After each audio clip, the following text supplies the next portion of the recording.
5 libros, 3000 años, 3 religiones que juntas mueven a más de 4000 millones de personas. Hoy vamos a abrir el Pentateuco, Génesis, Éxodo, Levítico, Números y Deuteronomio, y a ver qué hay dentro de estos textos que, después de todo este tiempo, todavía no para de sacudir al mundo.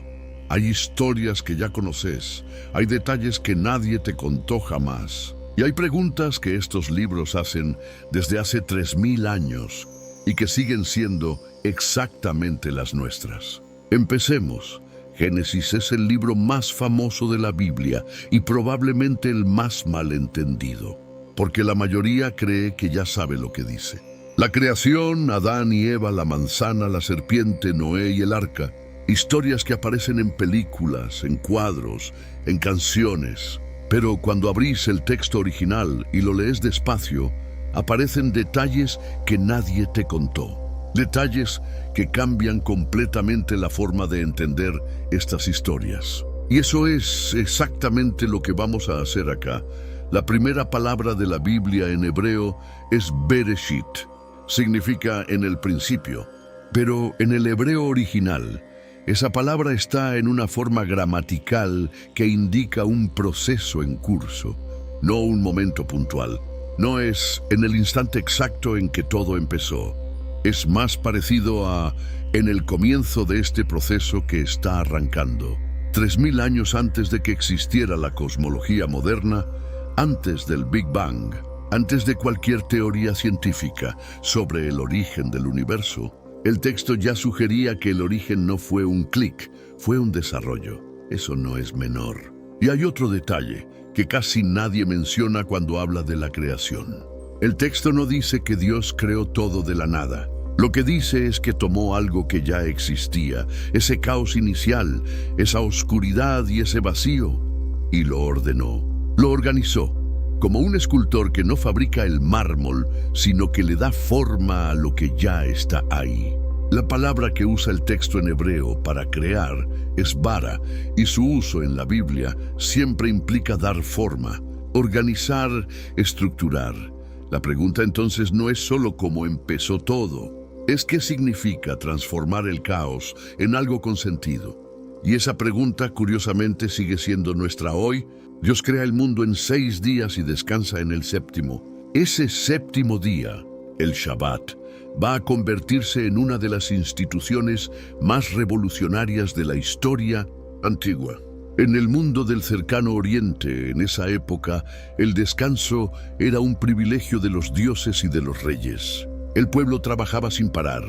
La idea de que todo ser humano, libre o esclavo, rico o pobre, tenía derecho a un día de descanso semanal era algo completamente inaudito, y viene de acá, del séptimo día de la creación. Algo que hoy damos por sentado tiene 3000 años y nació en estas páginas. Después vienen Adán y Eva, y acá hay algo que se pierde casi siempre en la traducción. La palabra hebrea Adam no es un nombre propio en el original, es la palabra genérica para ser humano. Viene de Adamá, que significa tierra, suelo, polvo. El ser humano es literalmente el ser hecho de tierra. Y Eva, Javá en hebreo, significa la que da vida, la madre de todo lo viviente.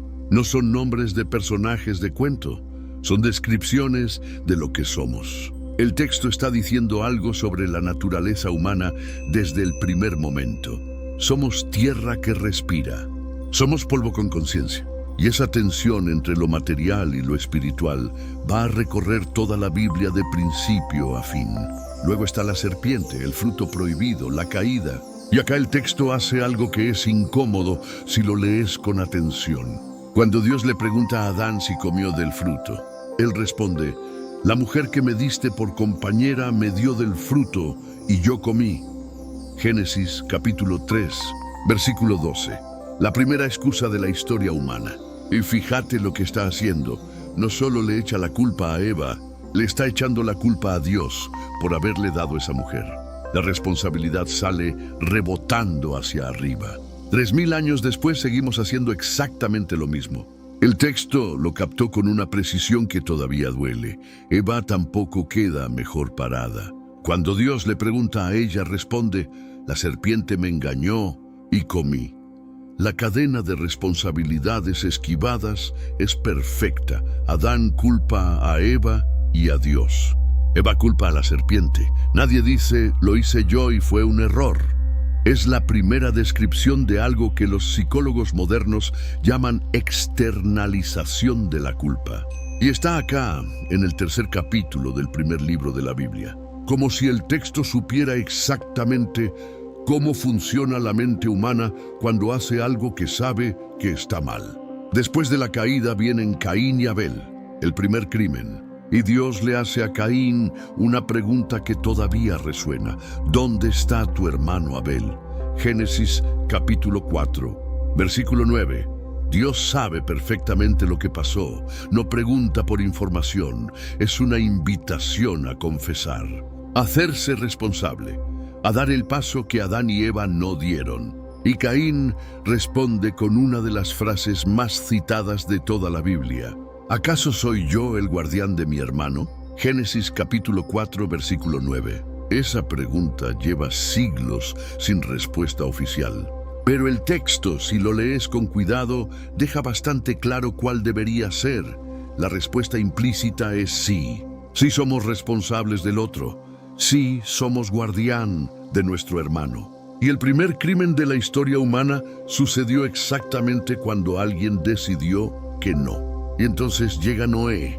El diluvio es quizás la historia más universal de toda la Biblia, no porque sea exclusiva de ella.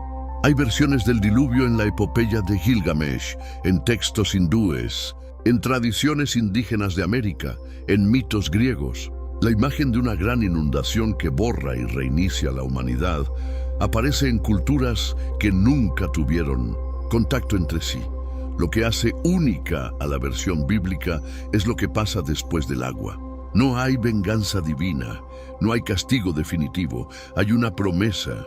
Dios hace un pacto con Noé, con su descendencia y con todos los animales de la tierra. Y como señal de ese pacto pone un arco iris en el cielo. El texto dice, he puesto mi arco en las nubes y será por señal del pacto entre yo y la tierra. Génesis capítulo 9, versículo 13. La primera alianza de la historia bíblica no es con un pueblo elegido, es con todo lo que existe, con la tierra entera.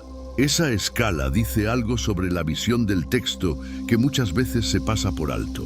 Después del diluvio viene la Torre de Babel, el intento de la humanidad de construir una torre que llegue hasta el cielo, de alcanzar a Dios por sus propios medios, y Dios lo detiene. No con un castigo violento, sino con algo más sutil, la confusión de lenguas. De repente nadie se entiende y la humanidad se dispersa por la tierra.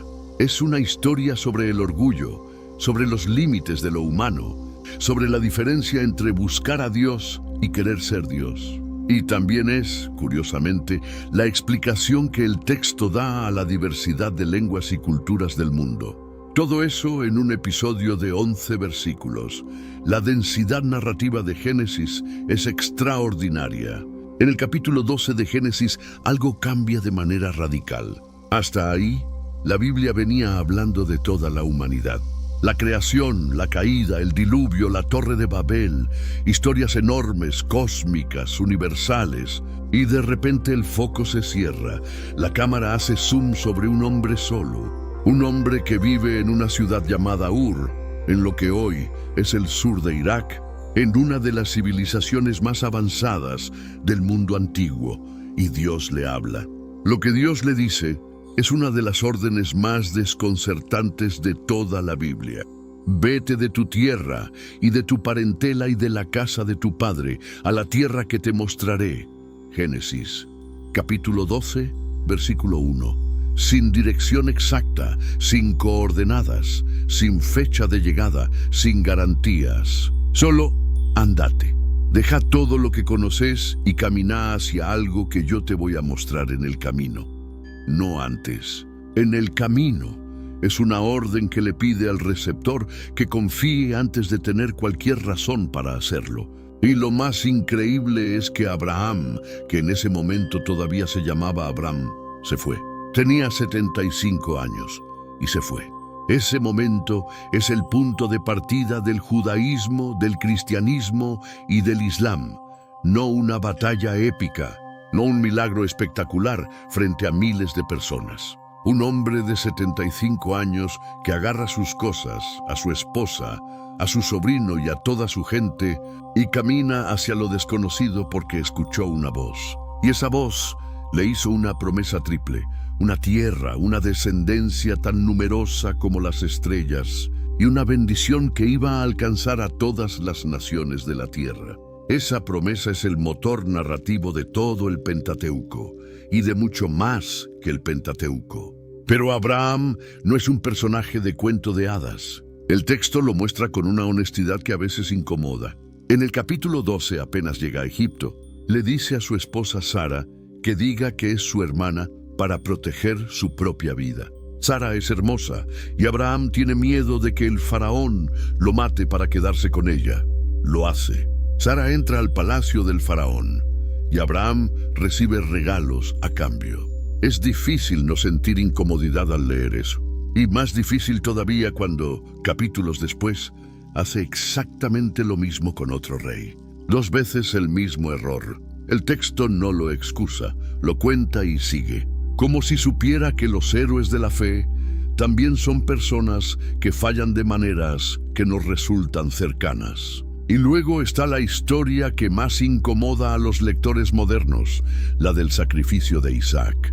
Dios le pide a Abraham que sacrifique a su hijo, no a cualquier hijo, a Isaac, el único hijo que tuvo con Sara, el hijo de la promesa, el que llegó cuando Abraham tenía 100 años y Sara 90, el que era literalmente el futuro de todo lo que Dios le había prometido.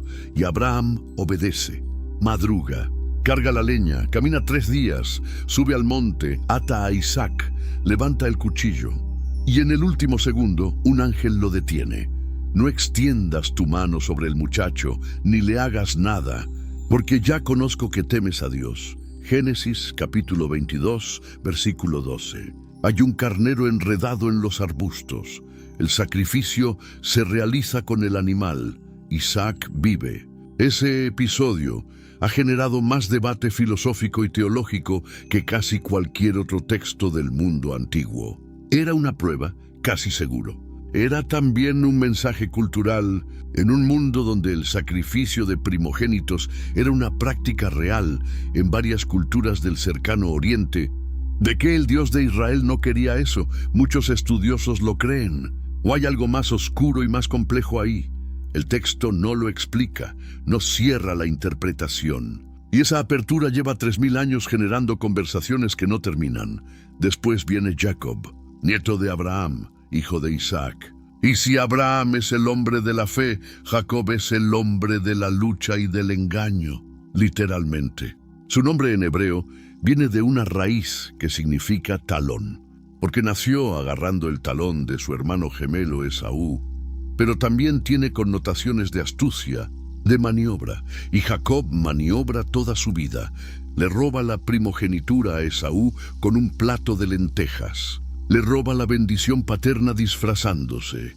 Huye, trabaja 14 años para casarse con la mujer que ama. Es engañado, engaña, pierde, gana. Es uno de los personajes más humanos y más complejos de toda la literatura antigua. Y entonces llega la escena más extraña de todo el libro. Una noche, solo, a orillas de un río, Jacob pelea con un ser misterioso hasta el amanecer. El texto dice que era un hombre. La tradición lo interpreta como un ángel. Algunos lo leen como una manifestación de Dios. La pelea es real, física. Jacob termina con la cadera dislocada. Pero al amanecer el ser le dice: no se dirá más tu nombre Jacob, sino Israel, porque has luchado con Dios y con los hombres y has vencido. Génesis capítulo 32, versículo 28. Israel, el nombre que va a llevar todo un pueblo, y su significado literal es el que lucha con Dios, no el que obedece a Dios, no el que sirve a Dios, el que lucha. Eso dice algo muy específico sobre la naturaleza de la fe que estos textos proponen. No es sumisión ciega, es pelea, es cuerpo a cuerpo, es seguir ahí hasta el amanecer aunque te lastime. Y entonces llega José, el último gran personaje de Génesis y uno de los más ricos psicológicamente de toda la Biblia. Es el hijo preferido de Jacob, y eso genera un odio entre hermanos que termina en tragedia. Sus hermanos lo venden como esclavo a unos mercaderes que van a Egipto. Le llevan a su padre la túnica manchada en sangre de animal. Jacob llora durante años creyendo que su hijo está muerto. Y José en Egipto pasa por la cárcel, la acusación falsa, el olvido, pero interpreta sueños. Y esa habilidad lo lleva al palacio del faraón. Se convierte en el segundo hombre más poderoso de Egipto. Y cuando la hambruna golpea toda la región, sus hermanos, los mismos que lo vendieron, bajan a Egipto a comprar comida sin saber que el hombre al que tienen que pedirle es el hermano que abandonaron. José los reconoce, los pone a prueba y finalmente se revela y no se venga. Les dice algo que es quizás la declaración teológica más clara de todo Génesis. Ustedes pensaron hacerme mal, pero Dios lo encaminó a bien. Génesis capítulo 50, versículo 20. Lo que pareció el peor momento de su vida fue el camino hacia algo que ninguno de ellos podía ver desde donde estaban. Esa idea va a recorrer toda la Biblia de principio a fin. Y con José en Egipto, con su padre y sus hermanos instalados en la mejor tierra del país, Génesis cierra. El pueblo de Israel está en tierra extranjera, vivo, bien ubicado, pero lejos de la promesa. Y el lector sabe que eso no puede durar. La pregunta es ¿cuándo y cómo va a cambiar? La respuesta llega en el primer versículo del siguiente libro. Cuando Génesis termina, el pueblo de Israel está en Egipto, vivo, bien recibido, agradecido al faraón que los acogió gracias a José. Pero el tiempo pasa, una generación, 2, 3. Y el texto dice algo que es casi escalofriante en su simpleza. Se levantó sobre Egipto un nuevo rey que no conocía a José. Éxodo capítulo 1, versículo 8. 4 palabras que cambian todo. Un hombre que no recuerda, o que recuerda pero decide ignorar. Y un pueblo que de un día para el otro pasa de ser bienvenido a ser una amenaza, a ser esclavo. La historia de cómo el poder olvida a los que ya no le sirven es tan antigua como la Biblia. Y tan actual como el periódico de hoy. El nuevo faraón tiene miedo. Los hebreos son numerosos, fuertes y están en tierra egipcia. Los pone a trabajar en condiciones brutales. Los hace construir ciudades, Pitón y Ramsés, pero cuanto más los oprimen, más crecen. Y entonces el faraón toma una decisión que es uno de los actos más oscuros de toda la narrativa bíblica. Ordena que todo varón hebreo recién nacido sea arrojado al Nilo. Es un genocidio. Y es el contexto en que nace el protagonista del libro. En ese contexto nace Moisés. Y su historia empieza con un detalle que muchas veces se pasa por alto. Moisés no se cría entre esclavos. Su madre lo esconde 3 meses. Después, cuando ya no puede ocultarlo, lo pone en una cesta de papiro y lo deja flotar en el Nilo. La hija del faraón lo encuentra, lo reconoce como hebreo y lo adopta. El liberador del pueblo hebreo creció en el palacio del mismo hombre que ordenó matar a los bebés hebreos. Comió en su mesa, habló su idioma, se vistió como ellos, conoció el sistema desde adentro, desde arriba. No es un detalle menor. Es exactamente la formación que va a necesitar para lo que viene después. Pero hay una ruptura. Un día, ya adulto, Moisés ve a un egipcio golpeando a un esclavo hebreo. Mira a un lado, mira al otro y mata al egipcio. Lo entierra en la arena. Al día siguiente descubre que alguien lo vio. Huye, cruza el desierto, llega a Madián. Se casa con Séfora, hija de un sacerdote llamado Jetro. Tiene hijos. Y durante años vive como pastor en el desierto, lejos de Egipto, lejos de su pueblo, lejos de todo lo que conocía. El príncipe de Egipto convertido en pastor, en el medio de la nada. El texto no dice cuántos años pasaron, pero la sensación es la de alguien que dejó de existir para el mundo. Hasta que un día ve algo que no debería ser posible, un arbusto que arde sin consumirse. El fuego no destruye la planta, simplemente arde. Moisés se acerca y de ese fuego sale una voz que lo llama por su nombre, que le dice que el suelo donde está parado es suelo sagrado, que se quite las sandalias y que Dios vio el sufrimiento de su pueblo en Egipto y lo escuchó, y que lo está enviando a él, a Moisés, el pastor fugitivo, el hombre que mató a alguien y huyó, a liberar a ese pueblo. Moisés, que no es un hombre sin palabras, tiene una respuesta inmediata. ¿Quién soy yo para ir al faraón? Y Dios le dice, yo voy a estar con vos. Y entonces Moisés hace la pregunta más lógica del mundo. Si voy a los israelitas y me preguntan cómo se llama el Dios que me mandó, ¿qué les digo? Y la respuesta que recibe es una de las más misteriosas de toda la historia de la filosofía. Yo soy el que soy. Éxodo capítulo 3, versículo 14. En hebreo, Ehyeh, Asher, Ehyeh. Las 4 consonantes del nombre divino, IHUBH, están relacionadas con el verbo ser en hebreo. Es un nombre que no describe características. No dice que Dios es poderoso o eterno o justo. Dice que Dios es, que existe, que su existencia no depende de nada ni de nadie. Los filósofos medievales, Maimónides, Tomás de Aquino, entre muchos otros, pasaron décadas tratando de entender esas 4 letras. El misterio sigue abierto. Moisés vuelve a Egipto, va al faraón con su hermano Aarón y empieza la negociación más desigual de la historia. Un pastor del desierto frente al hombre más poderoso del mundo conocido, pidiéndole que libere a su mano de obra. El faraón dice que no, y entonces empiezan las plagas, 10 en total. Y acá hay algo que las películas nunca muestran con claridad. Cada una de esas plagas es un ataque directo contra un dios egipcio específico. Los egipcios tenían un panteón complejo, con dioses para cada elemento natural. El Nilo era sagrado. Primera plaga, el Nilo se convierte en sangre. Las ranas estaban asociadas con la diosa Heket. Segunda plaga, ranas por todas partes. El sol era Ra, el dios supremo. Novena plaga, 3 días de oscuridad total. No es una batalla entre Moisés y el faraón. Es una batalla entre cosmovisiones, entre dioses. Y el texto lo dice directamente: ejecutaré mis juicios en todos los dioses de Egipto. Éxodo capítulo 12, versículo 12. Cada plaga es un mensaje. El mensaje es: no hay ningún dios aquí que pueda protegerte de esto. El faraón cede y vuelve atrás varias veces. Su corazón se endurece. El texto lo dice así, con esa expresión que ha generado siglos de debate teológico sobre el libre albedrío y la predestinación. Y después de cada plaga viene un endurecimiento y una nueva vuelta de tuerca, hasta que llega la 10ª, la más dura, la muerte de todos los primogénitos de Egipto, desde el hijo del faraón hasta el hijo del esclavo. Esa noche, el texto dice, no había casa en Egipto donde no hubiera un muerto.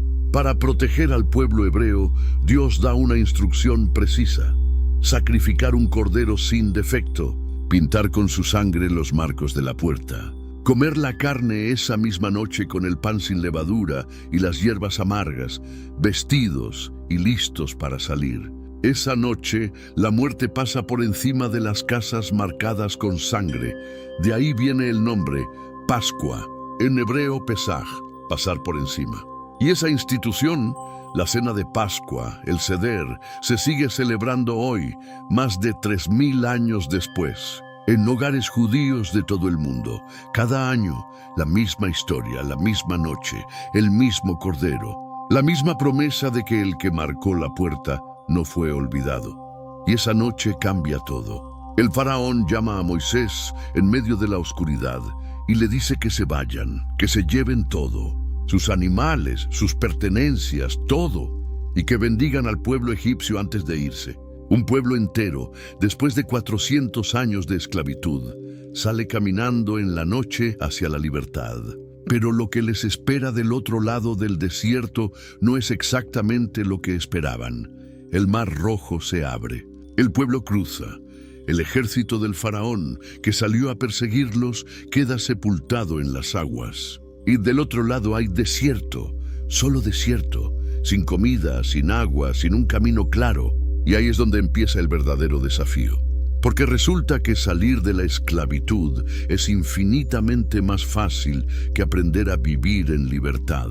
Eso lo dice el texto entre líneas, y lo seguimos viendo hoy en cualquier proceso de transformación personal, política o social. La euforia dura poco. A las 3 semanas de haber salido de Egipto, el pueblo ya está quejándose. El agua que encuentran es amarga, no hay comida, y empiezan a decir lo que nadie querría escuchar después de un milagro, que en Egipto al menos había comida, que preferían la esclavitud al hambre. Ojalá hubiéramos muerto a manos de Jehová en la tierra de Egipto, cuando nos sentábamos a las ollas de carne, cuando comíamos pan hasta saciarnos. Éxodo capítulo 16, versículo 3. La nostalgia de la opresión, el deseo de volver a las cadenas, porque al menos las cadenas eran conocidas. El texto no juzga al pueblo por esto, lo registra. Y lo que registra es algo muy humano. La libertad da miedo cuando no sabes qué hacer con ella. Dios responde con algo inesperado. Hace llover pan del cielo. Se llama maná. El texto lo describe así. Era como una semilla de cilantro, blanco, y su sabor era como de hojuelas con miel. Éxodo capítulo 16, versículo 31. Pan que cae del cielo todas las mañanas, pero con una condición: solo se puede recogerlo de ese día. No se puede guardar para el día siguiente. El que lo intenta descubre que se llena de gusanos. La única excepción es el día anterior al Shabbat, donde se recoge el doble. Es una lección sobre la confianza diaria que el texto va a repetir de muchas formas distintas. No acumules más de lo que necesitas hoy. Confía en que mañana hay más. Esa idea va a aparecer siglos después en el Padre Nuestro, el pan de cada día, no el pan de cada mes. Cada día, pero el momento central de todo el Éxodo, y quizás de todo el Pentateuco, está en el capítulo 19. El pueblo llega al monte Sinaí, y ahí Dios hace algo que no había hecho antes. Convoca a todo el pueblo. No solo a Moisés, no solo a los líderes, a todos, hombres, mujeres, niños. Y hay fuego, y humo, y truenos, y la montaña entera tiembla. El pueblo está tan aterrado que le pide a Moisés que sea él quien hable con Dios, y les transmita lo que dice. Que Dios no les hable directamente porque van a morir. Y en ese contexto de terror y asombro, Dios pronuncia los 10 mandamientos. Los 10 mandamientos son probablemente el texto legal más influyente de toda la historia humana. Están grabados en la cultura occidental de maneras que ya ni notamos. Pero hay algo en ellos que casi nadie menciona cuando los analiza. Los primeros 4 no hablan de cómo tratar a otras personas, hablan exclusivamente de la relación con Dios. No tendrás otros dioses delante de mí, no harás imágenes, no tomarás el nombre de Dios en vano, guardarás el día de reposo. Solo a partir del 5.º mandamiento aparecen los demás seres humanos. Honra a tu padre y a tu madre. No matarás, no adulterarás, no robarás, no darás falso testimonio, no codiciarás. Primero la relación vertical, después la horizontal. La lógica del texto es clara. Cómo tratas a los demás depende de cómo te relacionas con lo que está por encima de vos. Y entonces sucede algo que es uno de los episodios más desconcertantes de todo el Pentateuco. Moisés sube al monte a recibir la ley completa, va a estar 40 días. Y el pueblo, abajo esperando, empieza a impacientarse. No saben qué le pasó a Moisés, no saben si va a volver. Y le piden a Aarón, el hermano de Moisés que quedó a cargo, que les haga dioses, dioses visibles, dioses que puedan ver y tocar. Aarón junta el oro de todos, funde los anillos y los aros, y hace un becerro de oro. Y el pueblo dice: este es tu Dios, Israel, que te sacó de la tierra de Egipto. 40 días. Eso tardaron en olvidar todo lo que habían vivido. Las plagas, el mar abierto, el maná cayendo cada mañana, la montaña que tembló. 40 días, y ya necesitaban un Dios de metal que pudieran ver. Dios le dice a Moisés lo que está pasando, y Moisés baja con las tablas de la ley en la mano. Y cuando ve el becerro y la fiesta, hace algo que sorprende: las tira al suelo y las rompe. Y encendióse la ira de Moisés, y arrojó las tablas de sus manos, y las quebró al pie del monte. Éxodo, capítulo 32, versículo 19. Es uno de los momentos más humanos de todo el Pentateuco. Un hombre al límite, furioso, decepcionado, al que le acaban de destruir algo que cargó durante 40 días. Y a pesar de todo, ese mismo hombre es el que va a subir otra vez al monte y ponerse frente a Dios para pedir perdón por ese pueblo que lo acaba de traicionar. Si los perdonas, bien, pero si no, bórrame de tu libro. Éxodo capítulo 32, versículo 32. Moisés apostando su propia existencia por el pueblo que le falló. Es una de las escenas de intercesión más poderosas de toda la Biblia. La segunda parte del Éxodo termina con instrucciones detalladas para construir el tabernáculo, una especie de templo portátil, una tienda sagrada que el pueblo va a cargar por el desierto. Las instrucciones son minuciosas: materiales, medidas, colores, mobiliario.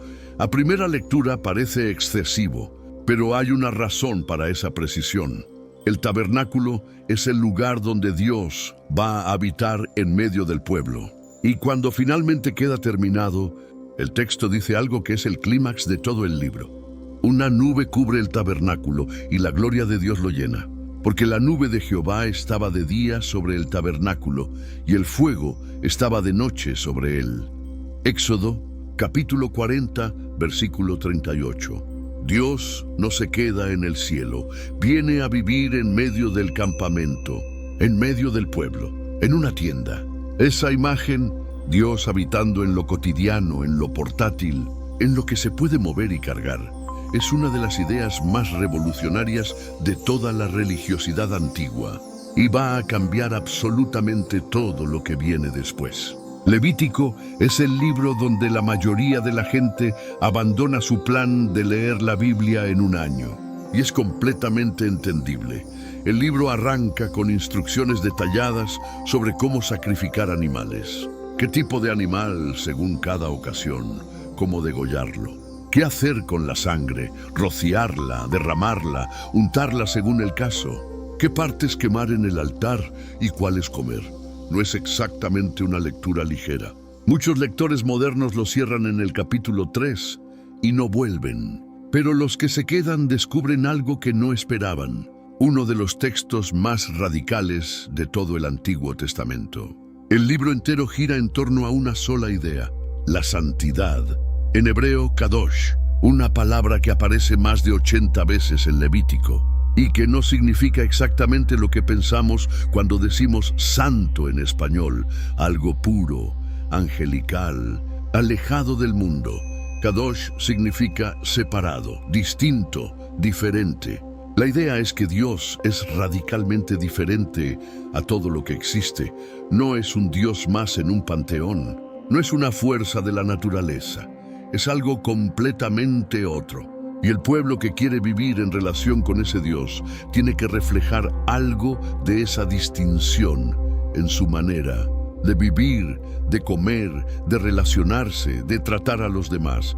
Los sacrificios en ese contexto no son magia, no son un intento de comprar favores divinos, son un lenguaje.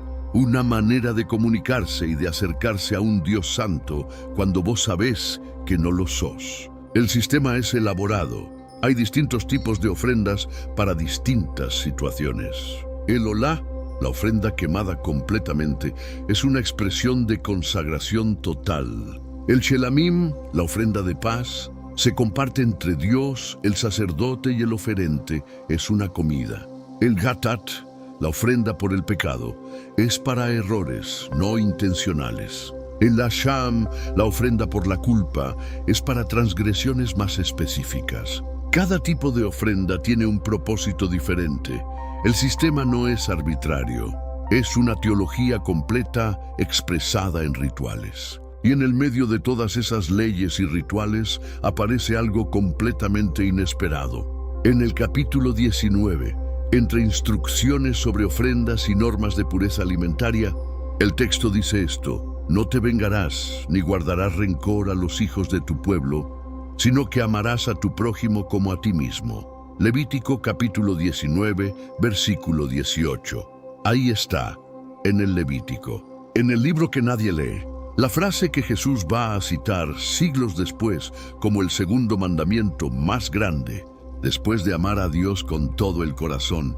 La frase que el rabino Hillel, contemporáneo de Jesús, dijo que era toda la Torá resumida. La frase que resume siglos de ética filosófica, escondida entre normas sobre tejidos mezclados y cosechas de esquinas. El texto hace eso a veces, pone lo más importante en los lugares más inesperados. Pero el momento más poderoso de todo el Levítico es el capítulo 16, el día de la expiación. Yom Kippur en hebreo, el día más sagrado del calendario judío que se sigue celebrando hoy, en el que comunidades de todo el mundo ayunan durante 25 horas. En el Levítico, el ritual del Yom Kippur involucra al sumo sacerdote en una serie de actos de purificación que culminan en algo que es teológicamente denso y visualmente impactante: 2 cabras. Las 2 cabras son presentadas ante Dios. Sobre una de ellas se echa suerte. Esa cabra se sacrifica. La otra, y acá está el detalle que nadie olvida, es presentada viva. El sumo sacerdote pone sus 2 manos sobre la cabeza de esa cabra y confiesa sobre ella en voz alta todos los pecados de todo el pueblo. Y después la cabra es llevada al desierto y liberada. Se va, cargando con todo. De ese ritual viene la expresión chivo expiatorio, una expresión que usamos todo el tiempo sin saber de dónde viene. Tiene 3000 años. La usamos cuando hablamos de política, de trabajo, de dinámicas familiares. El mecanismo que describe cargarle a alguien o algo la culpa de todos para poder seguir. Es tan universal que entró en el lenguaje cotidiano de culturas que ni siquiera conocen el Levítico. La antropología moderna ha estudiado este mecanismo extensamente. René Girard construyó toda una teoría de la violencia y la cultura sobre él. Y el origen está en este capítulo, en este ritual, en estas 2 cabras. Hay otra sección del Levítico que merece atención: las leyes de pureza. ¿Qué animales se pueden comer y cuáles no? ¿Qué situaciones hacen a una persona impura ritualmente? Las enfermedades de la piel y cómo manejarlas comunitariamente. A primera vista parece un manual de higiene antigua, pero hay algo más. Estas leyes crean una forma de conciencia corporal, una atención constante al cuerpo, a lo que entra y lo que sale, a los límites entre lo que está dentro y lo que está fuera. Algunos antropólogos, como Mary Douglas en su obra Pureza y Peligro, han argumentado que estas categorías expresan una visión del orden cósmico. Lo puro es lo que está en su lugar correcto. Lo impuro es lo que cruza fronteras que no debería cruzar. Sea cual sea la interpretación, estas leyes crearon una identidad comunitaria muy específica. Un pueblo que come diferente, que vive diferente, que marca el tiempo diferente. Una distinción visible que se vive en el cuerpo todos los días. El Levítico cierra con una sección llamada el Código de Santidad y luego con una lista de bendiciones y maldiciones que funciona como las cláusulas finales de un contrato. Si el pueblo sigue el camino, la tierra va a dar sus frutos, habrá paz, habrá prosperidad. Si no, si el pueblo olvida y se desvía, las consecuencias van a ser severas. El texto no endulza las advertencias. Si no me obedecéis ni ponéis por obra todos estos mandamientos, yo también haré esto con vosotros. Levítico capítulo 26, versículos 14 y 16. Es un contrato bilateral, con cláusulas claras. Y lo que viene en los libros siguientes va a mostrar, con una honestidad brutal, qué pasa cuando ese contrato se rompe repetidamente. Pero también algo más, que incluso cuando se rompe hay algo que sobrevive. Números arranca con algo que no suena muy emocionante, un censo. El pueblo acaba de salir de Egipto, está acampado en el desierto del Sinaí, y Dios le pide a Moisés que cuente a todos los hombres en edad de combatir, tribu por tribu. El resultado es 603.550. Ese número enorme es el que da nombre al libro en la tradición cristiana. En hebreo, el libro se llama Bemidbar, en el desierto, que es una descripción mucho más exacta de lo que realmente trata. Pero si te quedas solo con los números, te perdés lo que realmente está pasando acá. Porque Números es en el fondo un libro sobre la fe que se agota, sobre lo que pasa cuando la experiencia del milagro se diluye con el tiempo y el cansancio. El pueblo sale del Sinaí con todo lo que necesita: la ley, el tabernáculo, la estructura de liderazgo, el orden de marcha, las instrucciones para cada tribu, todo organizado, todo en su lugar. Y aún así, a las pocas semanas de ponerse en marcha, empieza a quejarse. El pueblo se quejó a oídos de Jehová. Números capítulo 11, versículo 1. No es la primera vez, no va a ser la última. Y el ciclo que se repite una y otra vez en Números: queja, consecuencia, misericordia, nueva queja, es uno de los retratos más honestos de la condición humana que existe en toda la literatura antigua. Las quejas escalan rápido. Al principio es por comida. El maná, que antes era un milagro, ahora les parece aburrido. ¿Quién nos dará a comer carne?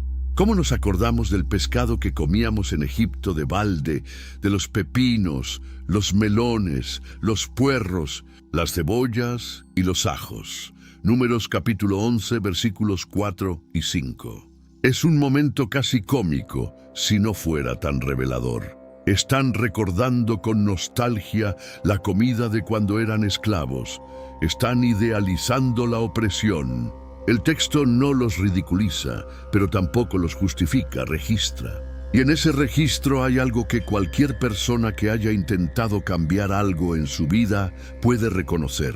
La tentación de volver atrás no siempre viene del miedo al futuro. A veces viene del sabor de las cebollas de Egipto.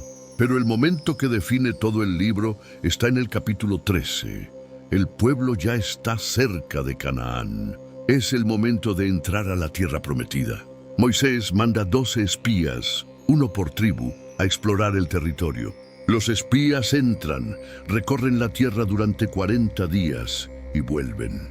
Traen un racimo de uvas tan grande que hay que cargarlo entre 2 personas en un palo. La tierra es increíblemente fértil. Eso nadie lo discute. Pero 10 de los 12 espías dicen que conquistarla es imposible. Los habitantes son gigantes. Las ciudades tienen murallas enormes y ellos, en comparación, se sienten pequeños. También nosotros éramos a nuestro parecer como langostas. Y así les parecíamos a ellos. Números capítulo 13, versículo 33. El problema no es la tierra. El problema es cómo se ven a sí mismos. La esclavitud dejó una marca más profunda que los látigos. Los otros 2 espías, Josué y Caleb, dicen que pueden hacerlo, que Dios está con ellos, que la tierra es buena y que vale la pena intentarlo. El pueblo no les cree, el pueblo llora esa noche. Quiere volver a Egipto. Habla de elegir un nuevo líder que los lleve de vuelta. Y entonces Dios toma una decisión que es una de las más duras de todo el Pentateuco. Ninguno de los adultos que salieron de Egipto va a ver la tierra prometida. Todos los que tienen más de 20 años, todos los que dudaron, todos los que eligieron el miedo, van a morir en el desierto. Sus hijos van a entrar, ellos no. Van a caminar 40 años. 1 año por cada día que los espías estuvieron en Canaán, hasta que esa generación entera desaparezca. Es una consecuencia devastadora. Y también es una de las reflexiones más profundas sobre lo que el miedo hace cuando lo dejamos decidir por nosotros. Los 40 años en el desierto no son silenciosos. El libro de Números registra varias rebeliones más. La más dramática es la de Coré, un levita que lidera un grupo de 250 líderes en un desafío directo a la autoridad de Moisés y Aarón. Toda la congregación, todos ellos son santos, y en medio de ellos está Jehová. ¿Por qué, pues, os levantáis vosotros sobre la congregación de Jehová? Números capítulo 16, versículo 3. Es una pregunta que suena razonable. ¿Por qué Moisés y Aarón tienen más autoridad que los demás? La respuesta del texto es violenta. La tierra se abre y se traga vivos a Coré y a su grupo. Fuego consume a los 250. Es una escena que incomoda a los lectores modernos.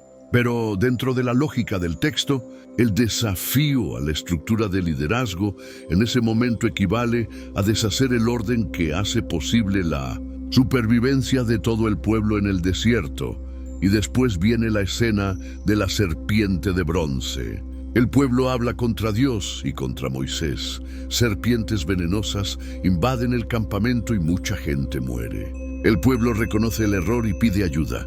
Y Dios da una instrucción que es extraña, que Moisés fabrique una serpiente de bronce y la ponga en un asta. Quien sea mordido y la mire, va a vivir. Y Moisés hizo una serpiente de bronce y la puso sobre una asta. Y cuando alguna serpiente mordía a alguno, miraba a la serpiente de bronce y vivía. Números, capítulo 21, versículo 9. El mismo símbolo que representa el mal, la serpiente, convertido en instrumento de sanación. Siglos después, Jesús va a usar exactamente esa imagen para hablar de su propia muerte en la cruz. El símbolo tiene capas que el texto no explica. Las deja ahí abiertas para que cada generación las encuentre. Y en medio de todo ese caos aparece algo que nadie esperaría en un libro lleno de rebeliones y castigos. Las hijas de Zelofejad, 5 mujeres, Mahlá, Noá, Joglá, Milcá y Tirsá, cuyo padre murió en el desierto sin dejar hijos varones. La ley de herencia vigente no contemplaba que las mujeres pudieran heredar. Ellas se presentan ante Moisés, ante los sacerdotes, ante todos los líderes, a la entrada de la tienda de reunión y plantean su caso. ¿Por qué será quitado el nombre de nuestro padre de entre su familia? Por no haber tenido hijo varón. Números, capítulo 27, versículo 4. Moisés lleva el caso ante Dios. Y Dios dice que tienen razón, cambia la ley. En el desierto hace 3000 años, 5 mujeres cambiaron el derecho de herencia de todo un pueblo. Sin violencia, sin revolución, presentando su caso con claridad ante las autoridades competentes. Ese episodio no aparece en las películas. Números cierra con el pueblo acampado en las llanuras de Moab, a orillas del río Jordán. Del otro lado está Canaán. Moisés sigue ahí, pero ya sabe que no va a cruzar. Josué va a ser el líder del próximo capítulo, pero antes de que eso pase, Moisés tiene cosas que decir, mucho que decir. Y lo que dice llena todo un libro. Deuteronomio es el libro más extraño del Pentateuco. No porque tenga historias raras ni leyes difíciles de entender, sino porque es, básicamente, un discurso. 3 discursos para ser exactos.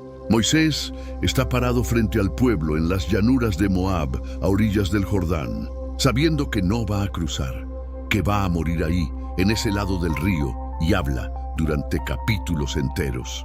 Repasa todo lo que pasó, todo lo que Dios hizo, todo lo que el pueblo prometió y no cumplió. Es el testamento de un hombre que sabe que se está despidiendo. Y como todo buen testamento, dice cosas que solo se pueden decir cuando ya no hay nada que perder. Y ese hombre tiene 120 años. El texto lo dice con una claridad que resulta casi poética. Era Moisés de edad de 120 años cuando murió. Sus ojos nunca se oscurecieron, ni perdió su vigor. Deuteronomio capítulo 34, versículo 7. 120 años, con la mente clara y el cuerpo entero, sin deterioro, sin decadencia. Y aún así, no va a entrar a la tierra prometida. Por un solo error, cometido décadas atrás. En el desierto, cuando el pueblo no tenía agua, Dios le dijo que le hablara a la roca para que diera agua. Moisés, furioso con el pueblo, la golpeó en cambio. 2 veces. El agua brotó igual, pero el gesto fue diferente a lo que Dios había pedido. Y esa diferencia le costó la tierra prometida. La justicia en estos textos no negocia, ni siquiera con sus protagonistas más grandes. El primer gran discurso de Moisés es un repaso de la historia, todo lo que Dios hizo desde Egipto hasta ese momento. Pero es un repaso con un propósito: recordarle al pueblo que cada vez que confiaron, las cosas salieron bien. Cada vez que dudaron, las cosas salieron mal. La historia no se cuenta como un relato neutral. Se cuenta como evidencia, como argumento, como un caso construido para convencer a la nueva generación de que vale la pena confiar en lo que sus padres no supieron confiar. El segundo discurso es el corazón del libro. Y en el capítulo 6, Moisés pronuncia lo que se conoce como el Shema, las palabras más sagradas de todo el judaísmo, las que se dicen al despertar y al dormirse, las que se escriben en los mezuzot, los pequeños estuches que los judíos ponen en los marcos de sus puertas, las que se atan en los tefilín durante la oración. Oye Israel, Jehová nuestro Dios, Jehová uno es. Y amarás a Jehová tu Dios de todo tu corazón y de toda tu alma y con todas tus fuerzas. Deuteronomio, capítulo 6, versículos 4 y 5. 2000 años después, cuando alguien le preguntó a Jesús cuál era el mandamiento más grande de todos, citó exactamente eso. El Shema sigue recitándose todos los días en las sinagogas de todo el mundo, desde el siglo XIII a.C. hasta hoy, todos los días, sin excepción. Deuteronomio también es el libro donde Moisés le advierte al pueblo sobre algo que todavía no pasó, pero que él sabe que va a pasar. Le dice que van a entrar a la tierra, que van a construir ciudades que no construyeron y comer de viñas que no plantaron, que van a prosperar y que cuando prosperen van a olvidar, van a mirar todo lo que tienen y van a creer que lo lograron solos. Y dirás en tu corazón: mi poder y la fuerza de mi mano me han traído esta riqueza. Deuteronomio capítulo 8, versículo 17. Esa advertencia tiene 3000 años y sigue siendo una de las descripciones más precisas de lo que le pasa a cualquier persona, empresa, familia o nación cuando las cosas van bien durante demasiado tiempo. El éxito borra la memoria de la dependencia. Y hay un pasaje en Deuteronomio que muchas veces se pasa por alto, pero que es extraordinario. El capítulo 30. Moisés ya terminó de presentar la ley. Ya describió las bendiciones si el pueblo la cumple y las maldiciones si no la cumple. Y entonces dice algo que es casi paradójico, porque este mandamiento que yo te ordeno hoy no es demasiado difícil para ti, ni está lejos. No está en el cielo, para que digas: ¿quién subirá por nosotros al cielo? Y nos lo traerá y nos lo hará oír para que lo cumplamos. Ni está al otro lado del mar para que digas: ¿quién pasará por nosotros el mar? Para que nos lo traiga y nos lo haga oír, a fin de que lo cumplamos. Porque muy cerca de ti está la palabra, en tu boca y en tu corazón, para que la cumplas. Deuteronomio, capítulo 30, versículos 11 al 14. La ley no está en algún lugar inaccesible. No requiere héroes ni mediadores para encontrarla. Está en la boca y en el corazón, está al alcance. San Pablo va a citar esos versículos en la carta a los romanos para hablar de la fe en Cristo. El texto tiene capas que se van revelando a través de los siglos. El tercer discurso incluye un poema, el canto de Moisés, y una serie de bendiciones sobre cada tribu. Y entonces viene la escena final. Dios le dice a Moisés que suba al monte Nebo. Moisés sube. Y desde la cima, Dios le muestra todo el territorio de la tierra prometida, el Negev al sur, el mar Mediterráneo al oeste, el valle del Jordán al norte, todo el horizonte. Moisés lo ve, todo, y no baja. Y murió allí Moisés, siervo de Jehová, en la tierra de Moab, conforme al dicho de Jehová. Y lo enterró en el valle, en la tierra de Moab, enfrente de Bet-peor. Y ninguno conoce el lugar de su sepultura hasta hoy. Deuteronomio, capítulo 34, versículos 5 y 6. Nadie sabe dónde está su tumba. Fue enterrado por Dios, alone, en un lugar que nadie encontró jamás. El hombre más importante del Antiguo Testamento, el que habló cara a cara con Dios, el que sacó a un pueblo de la esclavitud, el que recibió la ley en la montaña, no tiene un sepulcro que visitar. No hay lugar donde ir a honrarlo. Es uno de los finales más sobrios y más extraños y más hermosos de toda la literatura antigua. Y el texto cierra con un elogio que es también una declaración. Y nunca más se levantó profeta en Israel como Moisés, a quien haya conocido Jehová cara a cara. Deuteronomio capítulo 34, versículo 10. Un punto final, una puerta que se cierra y al mismo tiempo la apertura hacia todo lo que viene. Porque el pueblo sigue ahí, a orillas del Jordán, con un nuevo líder, con una promesa que todavía no se cumplió del todo, con una historia que acaba de empezar. Cuando lees los 5 libros seguidos, algo empieza a aparecer, un hilo, una arquitectura que no es obvia al principio, pero que, una vez que la ves, no podés dejar de verla. El Pentateuco no es una colección de historias. Es una narrativa construida con una lógica interna muy específica. Y entender esa lógica cambia la forma de leer no solo estos 5 libros, sino toda la Biblia que viene después. El primer gran hilo es la promesa. En Génesis capítulo 12, Dios le hace a Abraham una promesa triple, una tierra, una descendencia numerosa y una bendición que va a alcanzar a todas las naciones. En tu simiente serán benditas todas las naciones de la tierra. Génesis, capítulo 22, versículo 18. Esa promesa no se cumple en el Pentateuco. Abraham nunca posee la tierra, solo compra una cueva para enterrar a su esposa. Isaac y Jacob viven como extranjeros en esa tierra. El pueblo termina en Egipto. Y al final de Deuteronomio, están a orillas del Jordán, mirando la tierra desde afuera. La promesa está pendiente.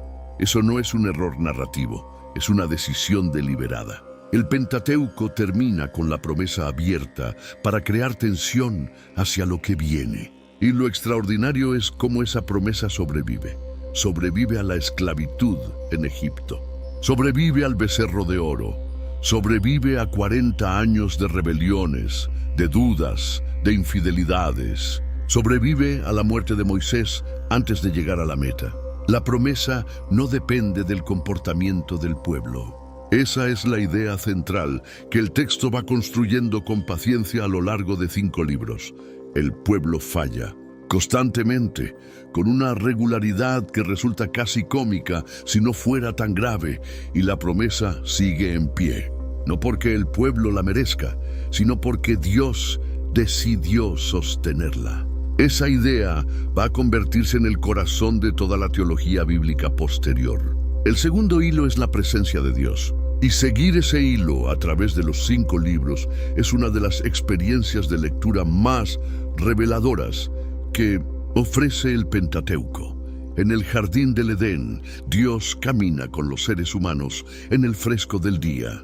La relación es directa, sin intermediarios, sin rituales. Después de la caída, esa cercanía se rompe. El hombre y la mujer se esconden. Dios los llama, pero ya no caminan juntos. Y el resto del Pentateuco es, en gran parte, el relato de los intentos de reconstruir esa cercanía original. La zarza ardiente en el desierto de Madián es Dios acercándose a Moisés en un lugar inesperado. La columna de nube y de fuego es la presencia de Dios guiando al pueblo en el desierto. El tabernáculo es el intento de crear un espacio donde Dios pueda habitar en medio del campamento. Los rituales del Levítico son la forma de mantener ese espacio habitable para una presencia santa. El Sinaí es el momento en que Dios habla directamente a todo el pueblo, no solo a un individuo. La presencia no es un detalle secundario de la narrativa, es el tema. El tercer hilo es la ley. Y la ley es quizás el elemento más malentendido de todo el Pentateuco, especialmente para lectores que vienen del cristianismo y han heredado ciertas lecturas de Pablo. En el Pentateuco, la ley no es una condición para la relación con Dios, es una consecuencia de esa relación. El orden es fundamental. Primero viene la liberación. Dios saca al pueblo de Egipto sin pedirle nada a cambio. Primero actúa y después en el Sinaí le da la ley, no como precio a pagar, sino como instrucción de vida para un pueblo ya liberado. La secuencia es: yo soy Jehová tu Dios, que te saqué de la tierra de Egipto, de casa de servidumbre. No tendrás dioses ajenos delante de mí. Éxodo, capítulo 20, versículos 2 y 3. Primero la identidad y el acto de liberación. Después el mandamiento. La ley no crea la relación, la expresa, la moldea, la ordena. Entender ese orden cambia completamente la forma de leer el Levítico, los rituales, las prohibiciones. El cuarto hilo es el fracaso humano, y el Pentateuco es implacablemente honesto al respecto. No hay un solo protagonista que no falle de alguna manera importante. Abraham miente 2 veces. Isaac favorece a un hijo sobre el otro. Jacob engaña a su padre ciego. Los hijos de Jacob venden a su hermano como esclavo. Moisés mata a un hombre. Aarón construye un becerro de oro. El pueblo entero se queja, duda, se rebela, olvida. El texto no idealiza a sus personajes, los muestra como son. Y esa honestidad es paradójicamente una de las razones por las que estos textos siguen resonando. No es la historia de personas perfectas que sirven a un Dios perfecto. Es la historia de personas profundamente imperfectas que se encuentran con algo que las excede y que, de alguna manera, a pesar de todo, siguen caminando. Y hay un quinto hilo que muchas veces se pasa por alto: la justicia social. El Pentateuco no es solo un texto religioso, es también un documento político y social. Las leyes del Levítico y del Deuteronomio incluyen disposiciones extraordinariamente avanzadas para la época. El año sabático, en el que las deudas se cancelan y los esclavos hebreos son liberados. El año del jubileo, cada 50 años, en el que las tierras vuelven a sus dueños originales. Una reset económico radical diseñado para impedir la acumulación indefinida de riqueza. Las leyes de protección al extranjero: no oprimirás al extranjero, pues vosotros sabéis cómo es el alma del extranjero, ya que extranjeros fuisteis en la tierra de Egipto. Éxodo capítulo 23, versículo 9. La experiencia de la esclavitud convertida en fundamento de la empatía hacia el otro. Esa lógica: porque vos sufriste, sabés lo que es sufrir, por eso no podés hacer sufrir, es una de las ideas éticas más potentes de toda la historia del pensamiento. El arco completo del Pentateuco es el arco de la promesa que viaja a través del fracaso. Génesis plantea el problema: la humanidad en caos, alejada de Dios, incapaz de sostenerse sola. Éxodo muestra el inicio de la solución: liberación, alianza, presencia. Levítico construye el marco para vivir cerca de esa presencia. Números muestra lo que pasa cuando ese marco se abandona y el miedo gana. Y Deuteronomio cierra con una renovación, una segunda oportunidad. Una generación nueva que no vivió los milagros originales y tiene que decidir si va a confiar de todas formas.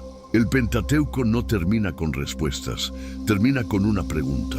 La misma pregunta que tienen que responder todos los que lo leen. ¿Y vos confiás? Si llegaste hasta acá, ya tenés algo que la mayoría de la gente no tiene: una visión de conjunto de los 5 libros más influyentes de la historia, no solo de lo que dicen, sino de cómo están construidos, de qué preguntas hacen, de por qué siguen generando debate, inspiración y controversia 3000 años después. Pero leer sobre el Pentateuco no es lo mismo que leerlo. Y si algo de lo que vimos hoy te generó curiosidad, vale la pena abrirlo directamente. No hace falta empezar por el principio y leer todo de corrido, como si fuera una novela. Hay formas de entrar que hacen el camino mucho más fácil y más rico. Génesis 1 al 11, las historias de los orígenes, son el mejor punto de partida. Son cortas, densas, llenas de imágenes poderosas. Después Génesis 12 al 50, los patriarcas, que leen como una saga familiar con todos los elementos del drama humano.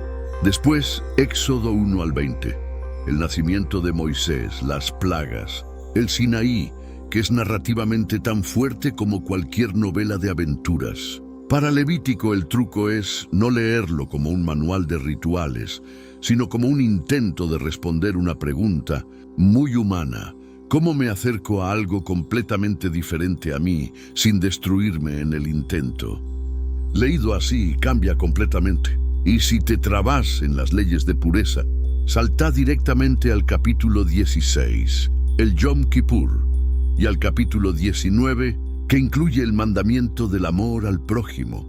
Esos dos capítulos solos justifican leer el libro. Para números, lo más accesible son los capítulos 11 al 14. El maná, los espías, la decisión de los 40 años. Y el capítulo 27, el caso de las hijas de Zelofejad. Y en Deuteronomio, los discursos de Moisés funcionan mejor si los lees pensando en alguien que sabe que se está muriendo y tiene una última oportunidad de decir lo que importa. Esa clave hace que cada palabra pese diferente. Una Biblia de estudio con notas al pie ayuda enormemente, no para reemplazar el texto, sino para entender el contexto histórico, cultural y lingüístico. Muchos detalles que parecen raros o arbitrarios tienen una explicación que los hace completamente lógicos. Ves que sabes el contexto. Sin ese contexto, es fácil perderse en los detalles y perder el hilo. Con él, el texto se abre de una manera que resulta sorprendente, incluso para lectores que creen conocerlo. Bien, y si hay algo que te llevas de este video que sea esto: el Pentateuco no es un libro de respuestas. Es un libro de preguntas. ¿De dónde venimos? ¿Qué hacemos con nuestra libertad?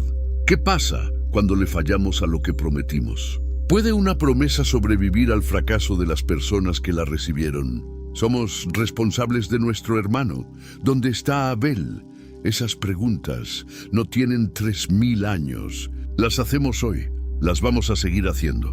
Y el hecho de que un texto escrito en el desierto del Sinaí hace 3 milenios siga siendo el lugar donde muchas personas van a buscar respuestas, o al menos compañía para hacer las preguntas, dice algo extraordinario sobre lo que hay adentro. Deja en los comentarios cuál de los 5 libros te generó más curiosidad después de este video.